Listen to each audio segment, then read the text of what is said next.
The sound of fists pounding on the front door jolted me awake. Morning sunlight spilled across the hallway, but the air was thick with something heavier than sleep. I swung the door open, and there they were, two security officers in navy polos, clipboards pressed tight to their chests. One pointed to my driveway. I followed his finger, and my stomach knotted. A bright yellow ticket flapped on my truck's windshield, the bold red word "fine" screaming under the glare of the sun. Across the street, Karen stood with her coffee mug, the steam curling in the cool air. Her short white hair caught the light like a halo, but the half-smile on her lips was anything but angelic. She didn't say a word. She didn't have to. Her eyes said it all. This was personal. The security officer mumbled about visual conformity, about how my truck disrupted the neighborhood's uniform appeal.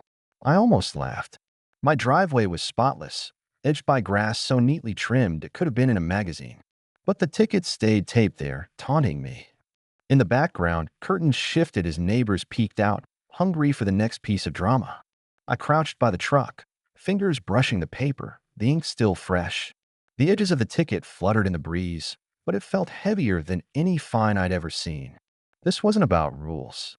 This was about control.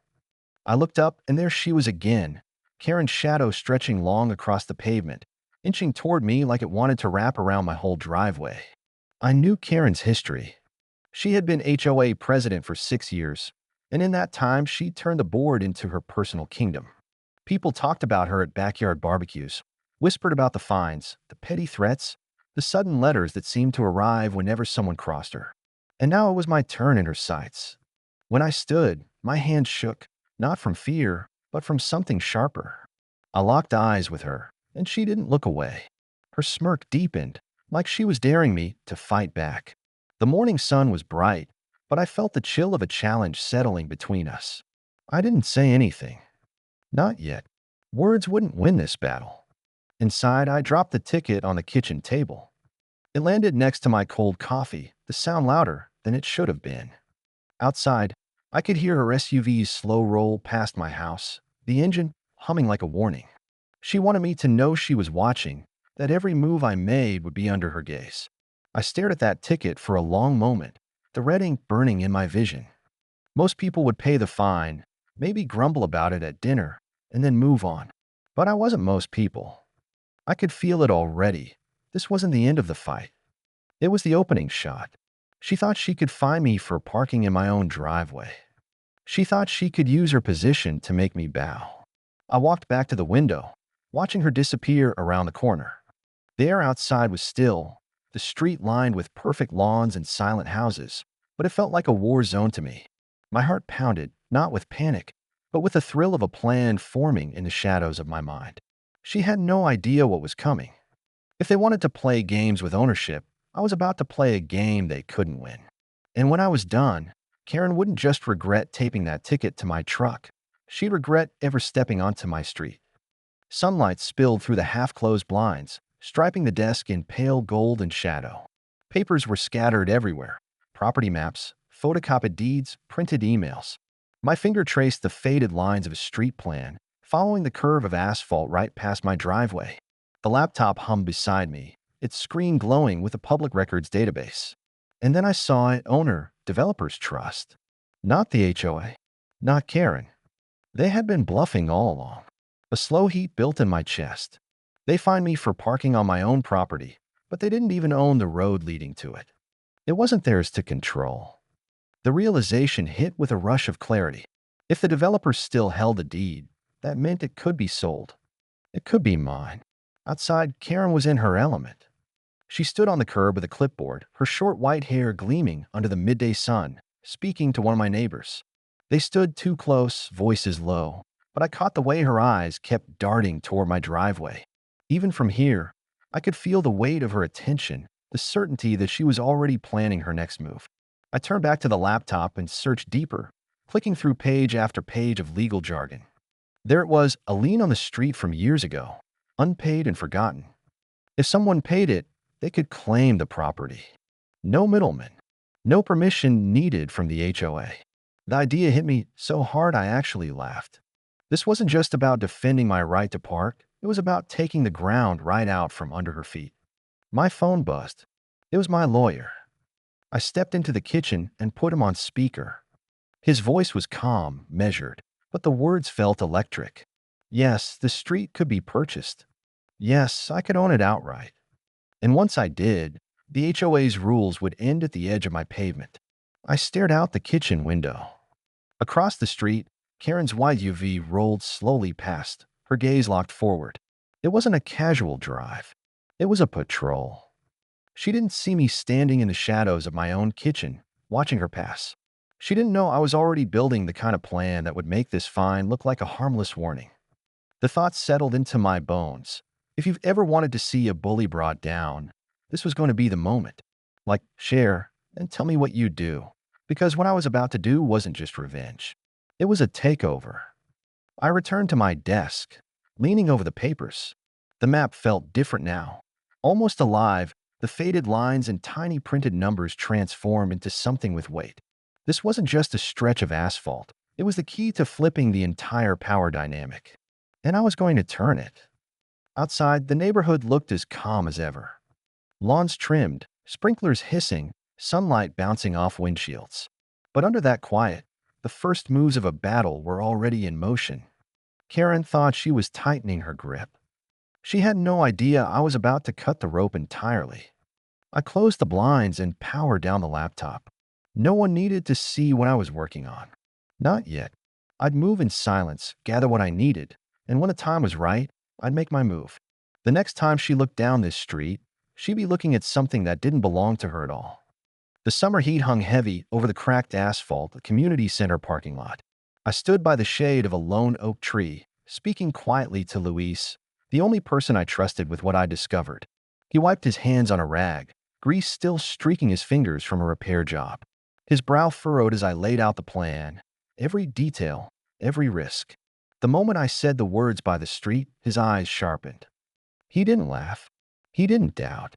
He just nodded once, the kind of nod that meant he was in. Luis had his own history with the HOA. They'd towed his work van last winter, claiming it was unsightly. He had to walk half a mile in the cold to get it back. He hadn't forgotten. Neither had I. The afternoon sun glared off windshields, turning the lot into a sea of bright reflections. At the far end, Karen stood by the community center entrance, her clipboard tucked under her arm. She spoke to two board members, her voice low, but her gesture sharp, fingers stabbing toward me and Luis. Even from a distance, I could see the tight set of her jaw, the way her lips pressed into a hard, white line. Her short white hair looked almost metallic in the light, like a crown she wore into battle. I knew then that she was already aware of my defiance. Maybe she didn't know the full plan yet, but she sensed it. The way she kept glancing over her shoulder told me she wasn't used to anyone standing this firm against her. And she didn't like it. Back at my place, I started moving pieces into place.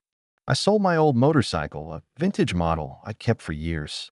I reached out to Jenna, a former board member who'd walked away after the HO started targeting her teenage son for parking his car at the wrong angle. Jenna didn't just agree to help, she handed me files she'd saved from her time on the board. They were full of internal memos, complaints from residents, and letters that had never been made public. One of them stopped me cold. It was from Karen to the rest of the board, dated only a month ago. She'd listed my address in bold and written repeat violator. Make an example. It was proof that this fine had nothing to do with neighborhood appearance. It was a personal vendetta. A week later, the letter came. Formal HOA stationery, thick and heavy like it was meant to intimidate. They claimed that if I parked in my driveway again, they would take me to court for repeated noncompliance. My hands tightened around the paper until it crumpled. That wasn't fear I felt. It was the final push I needed. 2 days after that, I made the call to my lawyer to move forward. The street auction had been scheduled. It was going to happen in less than a month. Karen didn't know it yet, but her battlefield was about to change hands. That night, I couldn't sleep. I walked outside and stood at the edge of the driveway, looking down the quiet street under the pale wash of the streetlights. It was hard to imagine that in a matter of weeks, those very lines of pavement might legally belong to me. Every crack in the asphalt, every painted curb, every inch of it mine. And if that happened, Karen's power wouldn't just weaken. It would vanish. In the stillness, I made myself a promise. This wasn't just about my truck or my driveway anymore. This was about ending the reign of someone who had turned neighbors against each other, who had made people afraid in their own homes. And if buying the street was what it took, then that's exactly what I was going to do. The county auction hall was brighter than I expected, sunlight pouring in through tall windows that lined the east wall. Dust floated in the beams like slow-moving sparks, the kind you see right before a fire catches. The room was full of low murmurs and shuffling papers, each sound amplified in my head. I sat in the second row, hands clasped so tightly my knuckles were white. In front of me, the auctioneer, an older man in a beige suit, adjusted his glasses and called for the first bid. I scanned the room. Most people looked like they were here for routine property sales. Empty lots, abandoned houses, things that wouldn't change anyone's life. But in the back corner, I spotted a familiar figure. Karen's cousin. I'd seen him at block parties, always hovering near her, always quick to agree with whatever she said. Now he was here, leaning against the wall in a checkered shirt, eyes locked on me with a smirk that felt like a warning. The auctioneer called out the opening bid for the street. My heart pounded hard enough to make it difficult to breathe. I raised my hand without hesitation. Another bidder across the room countered instantly. Then Karen's cousin lifted his hand, his voice carrying just enough for me to hear him say, "I'll take it." The air felt heavier with every number the auctioneer announced. My funds were tight, calculated down to the last cent. I had enough to go higher, but not forever. Every time I bid, the cousin followed, each time with the same calm, like he had no limit. Sweat started to bead along my neck. This wasn't a random competition. This was a direct attempt to block me. Halfway through the bidding, the side door swung open, and Luis rushed in. His hair was windblown, his shirt damp with sweat. In his hand was a thick envelope. He leaned down, whispered in my ear, and pressed it into my palm. He'd sold his classic bike, the one he'd been restoring for years, just to add to my funds. I didn't have time to thank him. The auctioneer was already looking at me for the next bid. The numbers climbed, each one like a hammer against my chest. I matched every move the cousin made. My breathing slowed, my focus narrowing to nothing but the auctioneer's voice and the raised hands. Across the room, Karen appeared in the doorway, her short white hair bright against the dark wood frame. She scanned the room until she found me, then stepped forward, pointing at the auctioneer and shouting something about legality.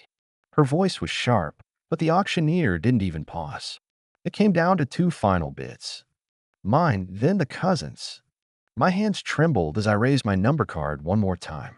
Silence fell across the room, the kind that makes seconds stretch into hours. The cousin hesitated. His smirk faltered, just for a moment. And then he sat back in his chair, arms crossed. The auctioneer's gavel came down with a sharp crack. Sold. The word hung in the air like a flare in the night. The room seemed to tilt, the noise around me fading into a distant hum. I had done it. Or at least, I thought I had. The papers would take days to finalize, but for the first time, I felt the ground shift beneath me. Karen's face was pale, her jaw tight. She stepped forward, muttering to her cousin, but her eyes stayed locked on mine. And in that stare, I could see the truth. She wasn't done. Not by a long shot. The papers arrived in a thick manila envelope, the edges worn from the hands that had carried it to my door. I sliced it open at the kitchen table, my breath catching when I saw the bold heading. Deed of ownership.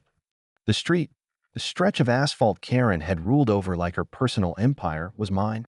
Every painted curb, every patch of cracked pavement, every inch of it now belonged to me. I stepped outside into the sharp midday light, the air filled with the hum of cicadas. At the entrance to the street, a crew was already waiting with tools and a polished steel pole. I stood with them as they mounted a brand new sign, the letters catching the sunlight in a blinding flash. Private road. The words stood tall and defiant, a quiet declaration that everything had changed. Neighbors gathered, drawn by the sound of drilling and the metallic clang of the sign being secured. Whispers spread quickly, faces shifting from confusion to disbelief as they realized what it meant. Some smiled, others just stared. And then, as if pulled by the gravity of the moment, Karen appeared at the far end of the street. She walked slowly, her short white hair bright against the green hedges, her hands clenched at her sides. Every step felt deliberate, like she was walking into enemy territory. When her eyes met mine, I saw something I had never seen in her before. Not confidence, not smugness, but hesitation. I stayed silent, letting the sign speak for me. For years, she had made people feel small, powerless, trapped by rules no one had voted for. Now, with that one metal post in the ground, the balance had shifted. I wasn't the one answering to her anymore. She was standing on ground I controlled. A neighbor approached me quietly, his voice low as if Karen could hear him from across the block. "Does this mean the HOA can't touch us anymore?" I met his eyes and said, "It means there are reach-ins right here." He nodded, relief softening his features, before stepping back into the small crowd that had gathered. From her place at the end of the street, Karen finally spoke. "You can't just do this." But there was no authority in her tone, only strain. I didn't respond. There was nothing to argue. The papers in my house said everything. For the rest of the afternoon, I walked the length of the street, taking in every detail. The heat radiated from the asphalt, the faint scent of tar rising in waves. I noticed every little thing I hadn't before, the cracks where weeds pushed through, the way the painted lines had faded under years of wear. It wasn't perfect, but it was mine, and that made it untouchable. Back at the sign, I let my hand rest against the steel pole, the metal warm from the sun. If you think this is where it ends, it's not. Karen hasn't lost yet, not in her mind. But she's about to find out what happens when the rules no longer protect her. Like, "Share, tell me what you'd have done, because this is where things turn." The fine she gave me was just the beginning. The road she used to walk without fear now belongs to the person she tried to break. When I looked up again, she was gone. The street was quiet except for the rustle of leaves in the breeze, the sign standing tall in the sunlight. For the first time since the ticket appeared on my truck, the air felt different, lighter. But I knew better than to think peace would last. The first week after the sign went up was almost peaceful. People came and went without the constant fear of a citation. Children rode their bikes down the middle of the road without glancing over their shoulders, and the air felt free of the invisible weight that had hung over it for years. But peace around here was never permanent, not with Karen nearby. It started subtly, flyers tucked under windshield wipers, printed on thick paper and worded in that overly formal style she loved. They claimed the HOA had jurisdictional rights that superseded my ownership. Most of the neighbors ignored them, but a few asked me if she was right. I told them the truth. The law was on my side. Still, I knew this was just the opening move. One evening, as the sun dipped low and shadows stretched across the pavement, I noticed a familiar car idling near the entrance. Karen sat behind a wheel, not moving, her eyes fixed on the new sign. I stood in my driveway and waited. She didn't get out, just stared for a few minutes before driving off without a word. It was the kind of silence that carries more weight than shouting. The following morning, I found fresh chalk markings on the asphalt in front of several houses, circles, arrows, strange symbols. At first, I thought it was kids playing, but the placement was too deliberate. It felt like a message, though I couldn't decipher what it meant. The neighbors noticed too, and the unease returned. That afternoon, I decided to make my presence known. I walked the entire stretch of road with a notepad, jotting down every detail, where the cracks were, which spots collected rainwater, where the old paint still clung stubbornly to the surface. I wanted Karen to see me doing it, to understand that I wasn't just a name on a deed. I was a caretaker now, and this was no longer her territory. 2 days later, a city truck appeared at the edge of the street. The workers inside looked confused when I approached them, papers in hand. Apparently, someone had filed a complaint about hazardous pavement conditions and requested an inspection. I showed them the ownership documents, and they left without touching a single inch of asphalt. Karen had tried to bring in reinforcements, but they had walked away just as quickly as they'd arrived. That night, the quiet was broken by the sound of something metallic scraping against the pole holding the sign. I stepped outside to see a shadow moving quickly toward the far end of the street. By the time I reached the sign, the damage was done. Deep scratches ran through the word private, as if someone had tried to erase it. My stomach tightened, but instead of removing it, I had the crew return the next day to polish it and coat it in a finish that made it even more reflective. If Karen wanted to make it disappear, she'd have to work twice as hard now. The tension kept building, and I could feel the street holding its breath. People waved to me more often, stopped to talk about what was going on, and I realized something. This was no longer just my fight. They had lived under her shadow too, and my small act of defiance had become a kind of shield for all of them. But I also knew that Karen wasn't the type to walk away quietly. Every move she made was a test, and every time she failed to shake me, she would escalate. I had bought the street, but I hadn't yet broken her will. That would come later, and when it did, I wanted her to understand exactly why. The first real confrontation came on a windy Saturday morning. I was sweeping leaves off the curb when I heard sharp footsteps on the pavement. Karen was marching toward me, a folder clutched in her hands like it was a weapon. She didn't bother with greetings. "This," she said, snapping the folder open, "is evidence that your so-called ownership is invalid. The HOA board has determined." I cut her off, calm but firm. "The HOA board doesn't determine property rights. The county recorder's office does. And they've already recorded the deed in my name." She bristled, her voice tightening. "You think you can just change the rules for everyone?" "No," I said, leaning on the broom handle. "I just changed them for you." Her eyes narrowed, and for a moment I thought she might actually tear up the papers in her hands. Instead, she turned sharply and walked away, muttering under her breath. A few neighbors had stopped what they were doing to watch, and I noticed the way they exchanged glances. They'd seen her lose ground, and that alone shifted the balance of things. That afternoon, I found another flyer, this one stuffed into my mailbox. It accused me of creating a hostile environment and warned of pending legal action. It wasn't signed, but the choice of words made the author obvious. I set it on the kitchen counter and left it there, a reminder that the fight was far from over. Days passed, and Karen's tactics became more desperate. She started standing at the street entrance, clipboard in hand, stopping cars she didn't recognize. She claimed she was protecting the neighborhood, but it was clear she was trying to assert control over territory she no longer owned. I took photographs each time, quietly building my own file. Then came the night of the lights. Around midnight, every porch light on the street flicked on at once. I stepped outside to see what was happening, and that's when I noticed a slow parade of cars driving down the block, shining their headlights directly into houses. It wasn't random, it was a performance, a show of force meant to unsettle. I recognized one of the drivers. Karen sat in the passenger seat, staring straight ahead, not looking at anyone. The next morning, I walked to the end of the street with a thermos of coffee and simply stood there. 4 hours. I nodded to neighbors as they came and went. I greeted delivery drivers. I made sure my presence was calm but unmistakable.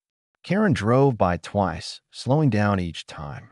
If she thought intimidation would work, I wanted her to see that it only strengthened my resolve.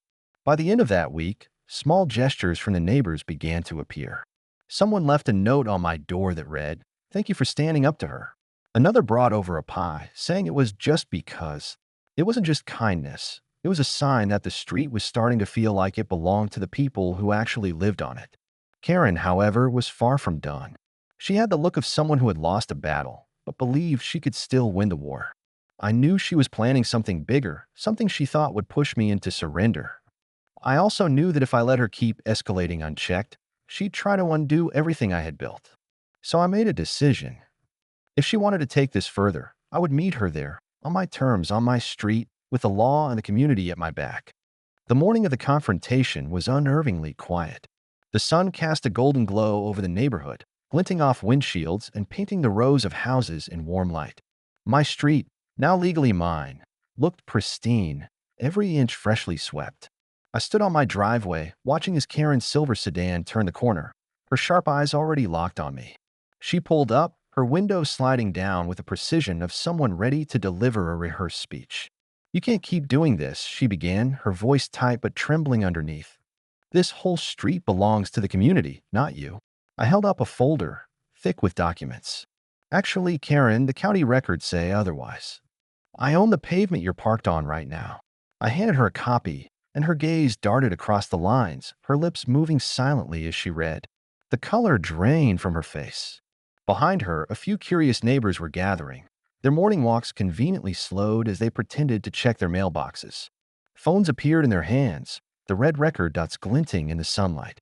"This is harassment," Karen snapped, though her voice had lost some of its bite. "You can't stop me from parking on a public street." "That's the thing," I said, stepping forward. "It's not public anymore. And just like you fine me for parking in my own driveway, I now have the right to enforce rules here, including who parks and who doesn't." Karen's jaw tightened. She glanced over her shoulder at the growing audience, realizing every word was being documented. "You won't get away with this," she hissed, but there was a flicker of doubt in her eyes. I smiled politely. "This isn't about getting away with anything. This is about playing by the rules you insisted on. I'm just following them to the letter." With deliberate slowness, I placed a bright orange "No Parking, Private Property" notice under her windshield wiper. She stared at it, frozen, the bold lettering shouting louder than any argument. A ripple of murmurs spread through the onlookers. Karen finally threw her car into reverse and sped off, her tires kicking up bits of gravel. The crowd thinned, but a few neighbors lingered, some smiling, others shaking their heads in disbelief. One older man clapped me on the shoulder. "Never thought I'd see someone out Karen the Karen," he said. Later that afternoon, I installed new signs along both entrances of the street, crisp, reflective metal plates with clear lettering stating "Private Road, Access by Permission Only." The moment they were bolted in, the neighborhood felt quieter. No more notes under my windshield. No more surprise inspections. Just the steady hum of normal life returning. Days passed without incident. The tension that had hung in the air for months finally lifted. Even the birds seemed louder in the mornings. Karen was still around, of course, but now she kept to her side of the neighborhood, her car never venturing onto my pavement again. One evening, as the sun dipped low and painted the sky in shades of orange and purple, I sat on my porch and watched a family ride their bikes down the newly peaceful street. For the first time in a long while, it felt like home again, not because I'd won, but because I'd finally set boundaries that couldn't be ignored. Sometimes peace isn't given. Sometimes you have to buy it one street at a time.